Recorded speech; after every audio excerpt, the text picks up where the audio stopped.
Hello everybody, my name is Burnage and this is my review for Dragon Slayer 2 Xanadu on the NEC PC-8801.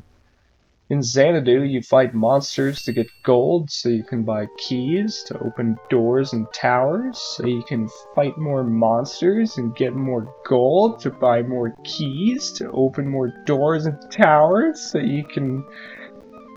well, I think you get it. There's other cool things to buy too, like magic spells, armor, weapons, and shields, but who cares about any of that? When you start your game, you'll be in a town where you can visit the king in order to get a bunch of gold and starting equipment so you can begin the game. Other than that, there's a series of trainers that you can visit to pay gold and boost your stats. And you better do it before you go exploring, because once you leave you can't come back, and without any stats you can't really do anything.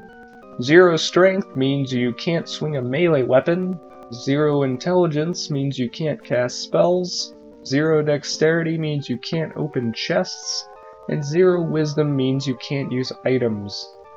Spoiler alert, you want to use items. There are a ton of cool items in this game and it's kind of built around them. You can destroy blocks in the dungeon, go invisible, teleport between floors, walk through walls, freeze time, and even frickin' fly. Once you're all set with your stats, it's time to embark on your quest to slay King Dragon. You can save your game at any time at the cost of gold, which is lame. Your game will also be saved automatically every time you enter a new floor of the dungeon free of charge, which is not lame. Once in the dungeon, you can walk into enemies to engage in combat.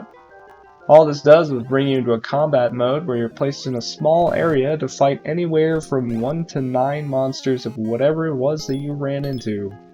By walking into an enemy, you'll start to trade blows. Another option is to use magic, which can actually be remote controlled, and that just blows my mind for a game this old. Careful with your aim though, if you hit a treasure chest it will be totally vaporized, meaning no treasure for you. Every downed enemy will drop a chest, and if you can kill the last enemy with a melee attack, it drops a red chest, which will often contain a special item. The enemies can't go through chests or destroy them, so you can make a little barricade and just launch your spells out of the gaps, which is oodles of fun.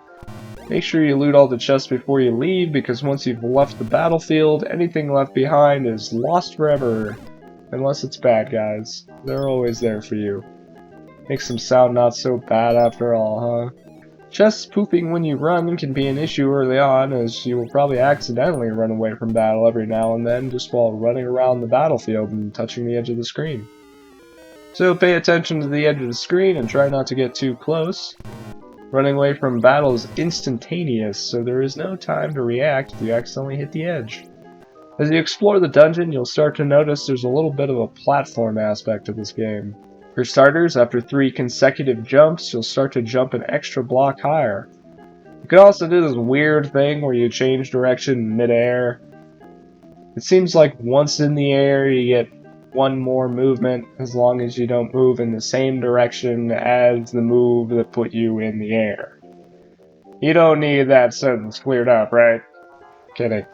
Like, you can't jump northeast and then jump northeast again while in mid-air. But you can jump northeast and then jump northwest while in midair. It can be a little awkward to get the hang of, but mastery of this crazy style of platforming is a must to get you into some of the towers in the game. Towers are like little dungeons within the dungeon. While in towers, each room functions as its own little battle arena. Just make sure if you're going to look around a tower, you better have plenty of keys to open all the doors, so you can fight more monsters, so you can get more gold, so you can... Oh, Jesus! If you don't have enough keys, you might end up soft-locking yourself. When you unlock a door and go through it, sometimes there will be a locked door behind you. You just kind of phase through that one, I guess. Of course, you can always go back before you fully enter the room and become corporeal again. As you kill monsters, you gain experience, depending on what you kill the monster with. Killing things with your melee weapon nets you warrior XP, while killing things with your magic nets you wizard XP.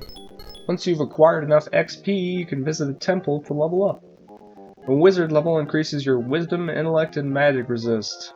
A warrior level increases your strength, dexterity, and agility. which leaves charisma as the odd stat out here. There isn't any way to increase your charisma once you've left the starting town. Along with the boost in stats when you level up, you will gain a higher max health, but being the higher level also increases the cost of keys, healers, and saving your game. You also consume food faster at higher levels. The negatives kind of outweigh the positives here, so it's best to wait and level up several times at once after buying a nice stock of keys. The next floor is always locked behind a level requirement though, so you can only keep your level low for so long. Your equipment will also gain levels as you use it. Fighting enemies with a specific weapon or getting hit by enemies in a specific armor all increases their level. Even your items will gain levels. I'm assuming this just increases the duration for most things. As you get new equipment and start back at level 1, you're going to be weaker to start, so you gotta train up those levels on weaker foes. That pretty much sums up Xanadu. There are a lot of fun mechanics in this game, and the more I learned, the more fun I had.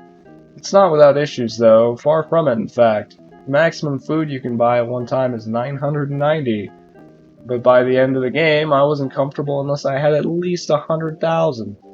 And it gets really tedious really fast to sit there and buy that much in one sitting. At the highest levels, you'll drain food so fast, even 100,000 doesn't seem to last very long.